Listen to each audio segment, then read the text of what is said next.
Hello students, welcome to RNM academy channel. Students, આજનો video લઘુગણકને લગતા જીટીયુના પ્રશ્નો સોલ્વ કરવા માટેનો વિડીયો છે. તમે આના પહેલાંનો વિડીયો જે લઘુગણક વિશેની જસ્ટ ઇન્ટ્રોડક્શનની મેટર હતી એનો જો વિડીયો ના જોયો હોય તો પ્લેલિસ્ટમાં જઈને એ વિડીયો પણ જોઈ શકો છો. એ વિડીયોમાં મેં વાત કરી છે લઘુગણકને લગતા ઇમ્પોર્ટન્ટ નિયમોની. એમાં વાત કરી છે ઘાતાંક સ્વરૂપ અને લઘુગણક સ્વરૂપ વચ્ચેના સંબંધની. આપણને ખબર છે કે ઘાતાંકનું સ્વરૂપ આવું છે a⁴x = y અને લઘુગણક સ્વરૂપ કેવું થાય છે તો અહીંયા log અને y લગાડી દેવાનો. log y આ y આધાર તો એ જ લેવાનો = x. તો તરત આપણે એને કન્વર્ટ કરી શકીએ. log y Aadhaar a = x. તો ઘાતાંક સ્વરૂપમાંથી લઘુગણક સ્વરૂપમાં તરત આપણે બદલી શકીએ. સાથે સાથે એ વિડીયોમાં એવી પણ વાત કરી હતી કે લઘુગણકને લગતા ઇમ્પોર્ટન્ટ પોઈન્ટ આપણે યાદ રાખવાના છે. એક તો એવું હતું કે ક્યારેય પણ માઇનસ કે ઝીરોનું લોગ અસ્તિત્વમાં નથી. ઋણ સંખ્યાઓ હોય અથવા તો શૂન્ય હોય એનો લઘુગણક મળી શકે નહીં. સાથે સાથે આધારની વાત કરીએ તો આધારમાં ઋણ સંખ્યાઓ પણ ના હોઈ શકે, 0 પણ ના હોય અને 1 પણ ના હોય, એકની પણ બાદબાકી હોય. તો આવા થોડાક નિયમો યાદ રાખીશું. અને આજે હું પ્રશ્ન પહેલો લઈ રહ્યો છું. પ્રશ્ન જે છે એ આ પ્રકારનો છે: ઘાતાંક સ્વરૂપમાંથી લઘુગણક સ્વરૂપમાં ફેરવો. જે પણ વેલ્યુ આપી છે એને કન્વર્ટ શામાં કરવાની છે? લઘુગણકમાં બદલો અથવા લઘુગણક સ્વરૂપમાં ચેન્જ કરો. ઘાતાંક સ્વરૂપમાંથી લઘુગણકમાં બદલો. એમાં પહેલો પ્રશ્ન જે લઉં છું તે જીટીયુની એક્ઝામિનેશનનો છે. મે 2018નો ક્વેશ્ચન છે, મે 2018. અને ક્વેશ્ચન આવો આપેલો છે 3⁴ = 81. ઘાતાંક સ્વરૂપ આપેલું છે અને આપણે એને કન્વર્ટ કરવું છે શામાં? લોગ સ્વરૂપમાં. તો યાદ રાખો, બહુ ઝડપથી થઈ શકે. આને કન્વર્ટ કરવું હોય તો પહેલાં તો લોગ લખી દો, લોગ શબ્દ. પછી જમણી બાજુ જે વેલ્યુ આપી છે 81 એ લખી દો, log 81. આધાર અહીંયા જે હતો તે જ એટલે 3 = જે ઘાત છે તે આ બાજુ લખાશે.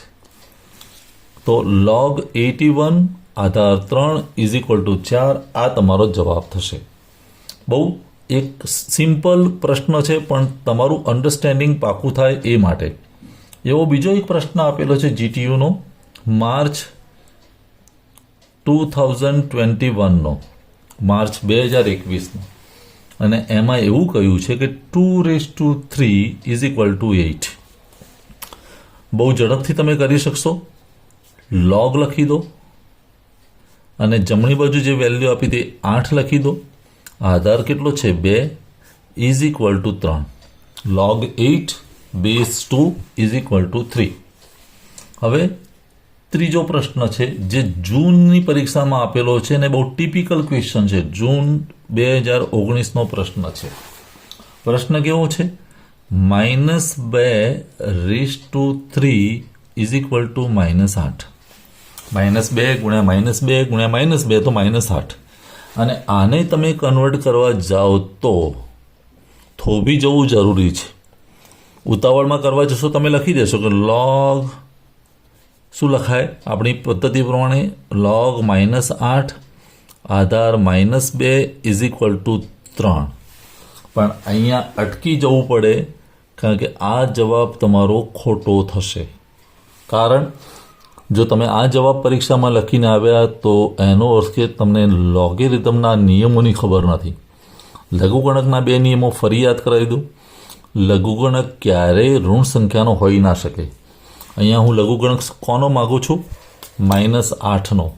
તો -8નો લઘુગણક હોઈ શકે નહીં. પહેલો નિયમ લાગુ ના પડે.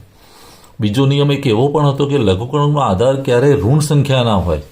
અહીંયા લઘુગણકનો આધાર પણ શું છે? -2 છે. એટલે કહેવાનું તાત્પર્ય એ છે કે આવા પ્રકારના લઘુગણકનું અસ્તિત્વ જ નથી. એટલે તમારે આમાં જવાબમાં લખી દેવું પડે કે આનો લઘુગણક અસ્તિત્વમાં નથી. લઘુગણક અસ્તિત્વમાં નથી, કારણ કે નિયમનું પાલન થતું નથી. એટલે બહુ સરસ પ્રશ્ન જૂન 2019માં આપેલો છે કે જેનો લઘુગણક આપણને મળી શકે નહીં એવું લખી દેવું પડે જવાબમાં. ચાલો, આ એક પ્રશ્નની વાત થઈ. હવે હું બીજો પ્રશ્ન લઉં છું જેમાં તમને લઘુગણક સ્વરૂપ આપ્યું છે અને ઘાતાંક સ્વરૂપમાં ફેરવવાનું છે. તો સ્ટુડન્ટ્સ, બીજો જે પ્રશ્ન લઉં છું આ પ્રશ્નમાં એવું છે, લઘુગણકને ઘાતાંક સ્વરૂપમાં ફેરવો. લઘુગણક સ્વરૂપ આપેલું છે અને એને કન્વર્ટ કરો ઘાતાંક સ્વરૂપમાં. આ જેમ જેમ તમે પ્રેક્ટિસ કરશો તેમ તમારો પાયો પાકો થતો જશે. લઘુગણક સ્વરૂપને ઘાતાંક સ્વરૂપમાં ફેરવો. પ્રશ્ન પહેલો આ પ્રકારનો છે, log 16 આધાર છે 2 ઇઝ ઇક્વલ ટુ 4. હવે આને મારે ઘાતાંક સ્વરૂપમાં ફેરવવું હોય તો પહેલાં જોઈ લો, આધાર કોણ છે 2, તો 2 લખી દેવાનું.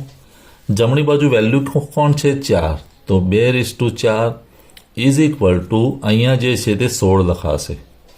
2/4 ઇઝ ઇક્વલ ટુ 16 એ તમારો જવાબ થશે. પ્રશ્ન બીજો લઈ લઉં, log 625 Aadhaar 5 is equal two 4.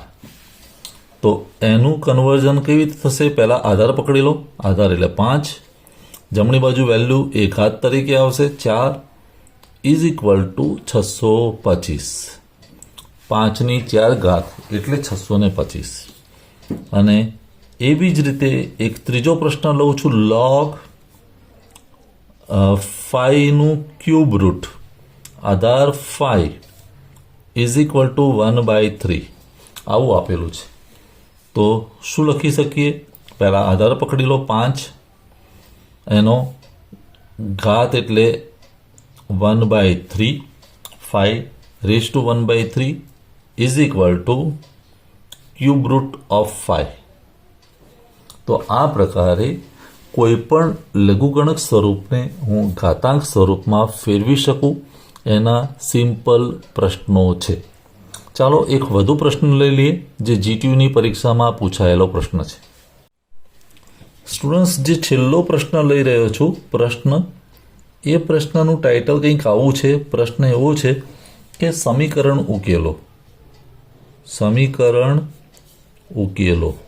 અને જીટીયુના જ પ્રશ્નો છે. સમીકરણ ઉકેલો મીન્સ જે તમને સમીકરણ આપેલું છે એમાં જે અજ્ઞાત વેલ્યુ છે, એક્સ હોય વાય હોય, એની વેલ્યુ નક્કી કરવાની છે.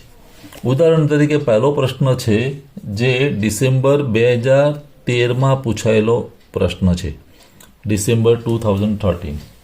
અને પ્રશ્નમાં આવું આપેલું છે કે log x આધાર 2 ઇઝ ઇક્વલ ટુ 5. તો અહીંયા જે અનનોન વેલ્યુ છે એક્સ, એની વેલ્યુ નક્કી કરવાની છે. તો આપણે લઘુગણક સ્વરૂપ છે અને ઘાતાંક સ્વરૂપમાં ફેરવી દેવું પડે. તો શું લખી શકાય? therefore આધાર કોણ છે 2/5 is equal to x. 2/5 is equal to x. અને 2/5 એટલે શું થાય? 2 ગુણ્યા 2 ગુણ્યા 2 ગુણ્યા 5 વાર, તો 32 થશે. એટલે એક્સની વેલ્યુ મને 32 મળે. આ જવાબ એક્સ ઇઝ ઇક્વલ ટુ 32. એવી જ રીતે બીજો પ્રશ્ન લઈએ જે ડિસેમ્બર 2014માં પૂછાયેલો છે. ડિસેમ્બર 2014ની એક્ઝામમાં છે અને પ્રશ્ન આવો આપેલો છે, log 32 Aadhaar x is equal two 5. log 32 Aadhaar x is equal two 5. હવે આમાં પણ આપણે ઘાતાંક સ્વરૂપમાં બદલી શકીએ તો x⁵ ઇઝ ઇક્વલ ટુ 32 આવું થાય. હવે x⁵ ઇઝ ઇક્વલ ટુ 32, તો x⁵ ઇઝ ઇક્વલ ટુ 32 એટલે 2ની 5 ઘાત 2/5. હવે બંને બાજુ ઘાત સરખી થઈ ગઈ 5 5, તો એનો અર્થ કે એક્સની વેલ્યુ કેટલી? 2. x ઇઝ ઇક્વલ ટુ 2, કારણ કે અહીંયા એક્સ અને અહીંયા 2 બંનેની ઘાત સરખી છે, તો આધાર સરખો થઈ જાય. એ પ્રમાણે એની વેલ્યુ મળે. એક ત્રીજો પ્રશ્ન લઉં છું જે જાન્યુઆરી 2016નો પ્રશ્ન છે. જાન્યુઆરી 2016.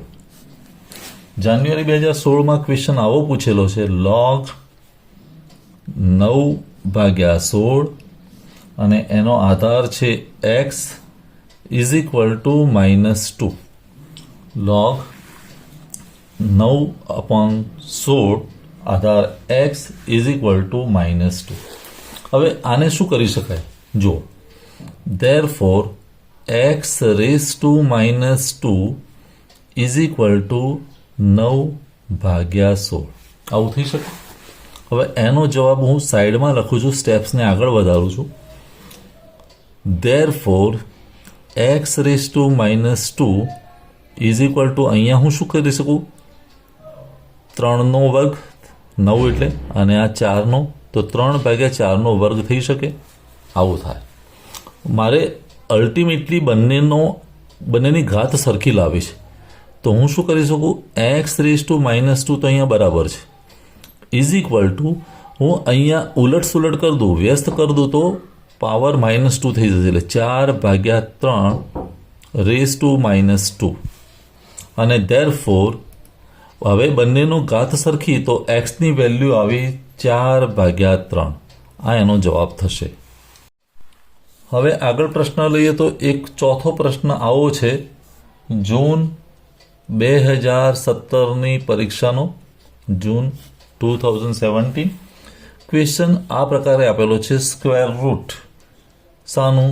log x આધાર શું? 2 ઇઝ ઇક્વલ ટુ 3. હવે આનું મારે સમીકરણ ઉકેલવું છે. જ્યાં સુધી સ્ક્વેર રૂટ છે ત્યાં સુધી એનું સરળીકરણ કરવું કે સિમ્પ્લિફાય કરવું અઘરું પડે. એટલે શું કરી દેવાનું? બંને બાજુ વર્ગ કરી દેવાનું. અને બંને બાજુ વર્ગ કરું તો આ વર્ગમૂળનું સિમ્બોલ નીકળી જાય, તો આ બાજુ તો શું રહેશે? log x આધાર 2 ઇઝ ઇક્વલ ટુ 3નો વર્ગ કેટલો થઈ જાય? 9. આવું થઈ શકે. અને હવે બંને બાજુ વર્ગ કર્યો તો હવે સિમ્પલ થઈ ગયું. અહીંયા આધાર 2 raise to 9 is equal to x.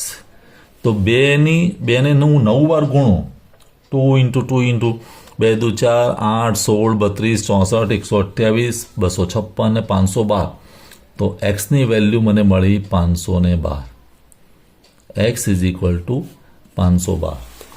પણ અહીંયા વર્ગ કરવો જરૂરી છે. વર્ગમૂળ જ્યાં સુધી હશે ત્યાં સુધી તમને જવાબ મળવો મુશ્કેલ છે. એવો પાંચમો પ્રશ્ન છે જે જૂનની પરીક્ષામાં પૂછાયેલો છે, 2014માં, જૂન 2014. અને ક્વેશ્ચન છે log x base 7 is equal to 1. બહુ સિમ્પલ પ્રશ્ન છે. 7 raise to 1 is equal to x, અને 7નો એકાત એટલે 7, તો એક્સ ઇઝ ઇક્વલ ટુ 7. તો અહીંયા એક્સની વેલ્યુ મળે 7. તો સ્ટુડન્ટ્સ, આજે ઘણા બધા દાખલાઓ જોયા. લઘુગણક સ્વરૂપને ઘાતાંકમાં ફેરવ્યું, ઘાતાંક સ્વરૂપને લઘુગણક સ્વરૂપમાં પણ ફેરવ્યું, અને સમીકરણ ઉકેલો પ્રકારના દાખલા પણ આજે જોયા.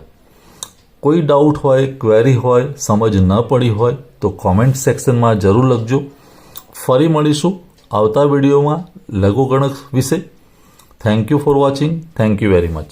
अगर आपको ये वीडियो पसंद आया है और आप मेरी चैनल पर नए हैं तो प्लीज मेरे चैनल को लाइक कीजिए, शेयर कीजिए और सब्सक्राइब जरूर कीजिए. Thank you very much.